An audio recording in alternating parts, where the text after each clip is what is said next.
This man went for 1,000 yards and 10-plus TDs in 8 straight seasons. Marvin Harrison is celebrated as one of the greatest wide receivers in NFL history, but a scandalous crime cast a dark shadow over his illustrious career. His involvement in hiring a gunman to shoot someone marred his legacy, leaving his name associated with criminal activities. Marvin Darnell Harrison Sr. is a former NFL wide receiver who spent 13 seasons with the Indianapolis Colts, mostly playing alongside quarterback Peyton Manning. He played college football for the Syracuse Orange and was drafted by the Colts in the first round of the 1996 NFL Draft. Harrison earned numerous awards and achievements throughout his career, but his involvement in a scandalous crime ended up overshadowing his accomplishments and tarnishing his reputation. But before we spill all the details, make sure to subscribe. In 2008, Harrison was involved in a legal controversy when Dwight Dixon, a convicted drug dealer, sued him. The lawsuit stemmed from an incident that occurred on April 29, 2008, outside Chucky's Garage, a North Philadelphia business owned by Harrison. Dixon was shot outside the garage after a confrontation with Harrison. The two had been arguing earlier over a previous dispute, which started when Dixon was denied entry into Playmakers, a sports bar also owned by Harrison.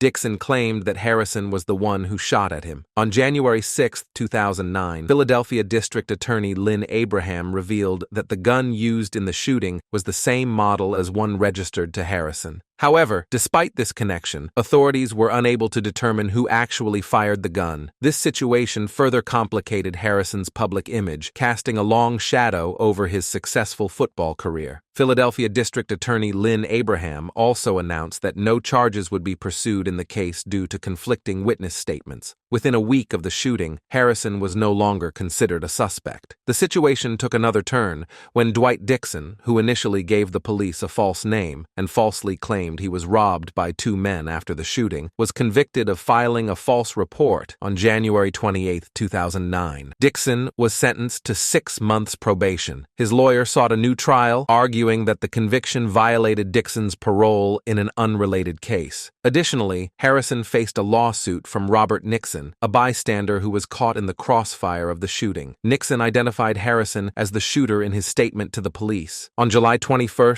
2009, Dwight Dixon was tragically shot multiple times while sitting in his car outside a building just 2 blocks from the sports bar. After the shooting, Dixon was taken to the hospital, where detectives questioned him before he underwent surgery. Dixon claimed that the shooting was related to the incident involving Harrison from the previous year, and he alleged that Harrison had hired a gunman to target him. During this time, an informant also came forward, suggesting that the gunman who killed Dixon was Lonnie Harrison, Marvin Harrison's cousin. This added another layer of complexity to the case. Then, on June 16, 2010, ESPN The Magazine's Sean Assel reported that Philadelphia police had confiscated a 9mm handgun from Harrison during a routine traffic stop. The police were testing this gun to see if it matched 3 spent 9mm shell casings found inside the truck driven by Dwight Dixon at the scene of the April 2008 shooting. Dixon had claimed that the casings were from a second gun used by Harrison. Authorities had already linked other bullets to a separate gun owned by Harrison, which he said was at his home on the day of the shooting. The police found this gun when they searched Harrison's Escalade after stopping him for driving the wrong way on a one-way street. Harrison maintained that he did not have a gun. However, the police reported that they saw what looked like a weapon being placed in the center console between the 2 front seats of his vehicle. This observation gave them probable cause to search the car, and they did find a gun inside. Despite this, Harrison was not charged in connection with the incident. In 2014, Harrison faced another dangerous situation when he narrowly escaped being involved in a shooting in Philadelphia. Despite the controversies, his career was a shining example of success and achievement. Harrison was picked by the Indianapolis Colts in the first round of the 1996 NFL Draft, chosen as the 19th pick in a trade that sent Jeff George to the Atlanta Falcons. He quickly proved to be one of the standout receivers from that draft class. Harrison made a strong debut in Week 1 of the 1996 season against the Arizona Cardinals, catching 6 passes for 85 yards and a touchdown from quarterback Jim Harbaugh Harbaugh, helping the Colts win 2013. In Week 2, he shined again with 5 punt returns for 102 yards, earning the AFC Special Teams Player of the Week award in the Colts' 21-7 victory over the Jets. His impressive performance continued in Week 15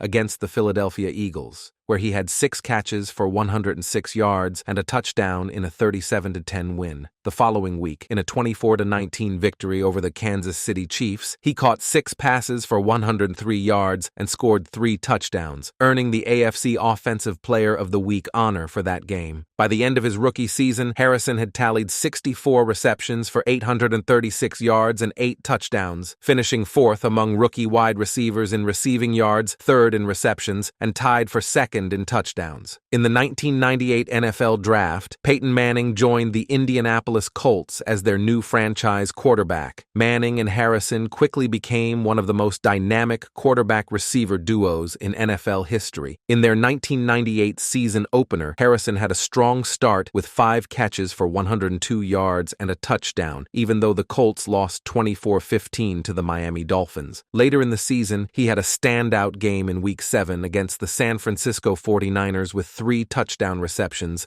despite a 34-31 loss. In Week 11, he added 9 receptions for 128 yards and another touchdown in a narrow 24-23 win over the New York Jets. However, Harrison missed the last 4 games of the regular season due to an injury and was placed on injured reserve. He finished the season with 59 catches for 776 yards and 7 touchdowns in 12 games, but the Colts struggled with a 3-13 record. The 1999 season marked a major breakthrough for Harrison. He started strong with 8 catches for 121 yards and 2 touchdowns in a 31-14 victory over the Bills. In the next game, he had 7 catches for 105 yards and 3 touchdowns, though the Colts lost 31-28 to the Patriots. Harrison's performance continued to impress with 13 receptions for 196 yards and a touchdown in a 27-19 win over the Chargers. His outstanding September earned him the AFC Offensive Player of the Month award. Harrison ended the season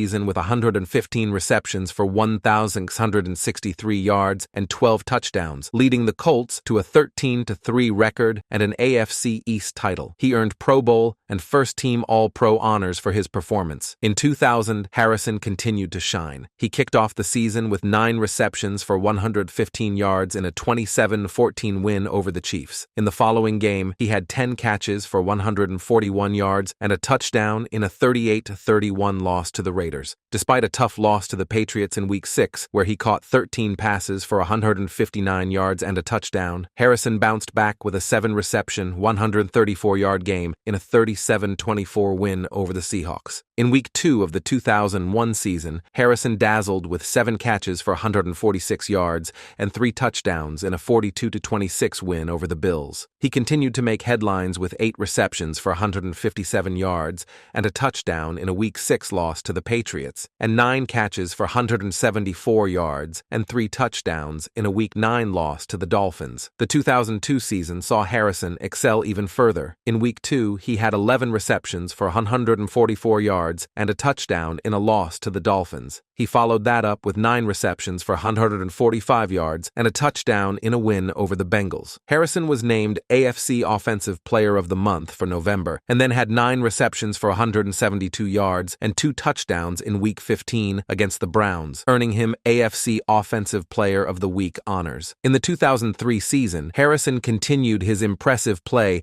with 6 receptions for 158 yards and 3 touchdowns in a 55-21 win over the Saints in Week 4. The following week, he had 11 catches for 176 yards and 2 touchdowns in a thrilling 38-35 win over the Buccaneers, helping the Colts overcome a 35-14 deficit. For this performance, he was named AFC Offensive Player of the Week. In 2004, Harrison maintained his high level of performance. In Week 8, he had 5 receptions for 119 yards and 2 touchdowns in a loss to the Chiefs. He then had 12 catches for 127 yards and 3 touchdowns in a Week 12 win over the Lions. Harrison finished the season with 86 receptions for 1,113 yards and 15 touchdowns, leading the Colts to another 12-4 record and another AFC South title. He was named to his 6th consecutive Pro Bowl, continuing his standout career. In 2005, Harrison had an impressive late-season run, with 5 games of over 100 receiving yards in a 7-game stretch. He finished the season with 82 catches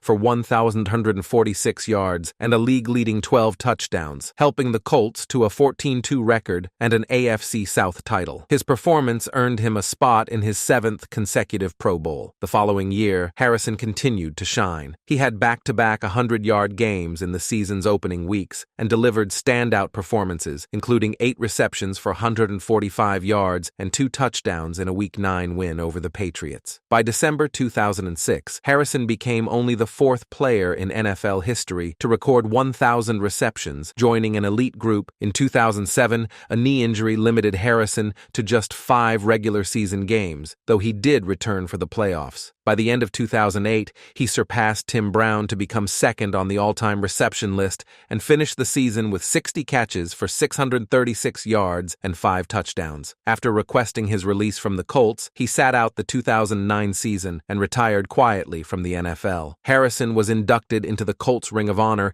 in 2011 and later the Pro Football Hall of Fame in 2016. He was also named to the Pro Football Hall of Fame first team for the 2000s decade and the NFL 100 all-time team, cementing his place as one of the greatest wide receivers in NFL history. That is it for this one. But if you happen to like NFL legends, make sure to check out our latest videos on our channel NFL Icons. I'm sure you will love it.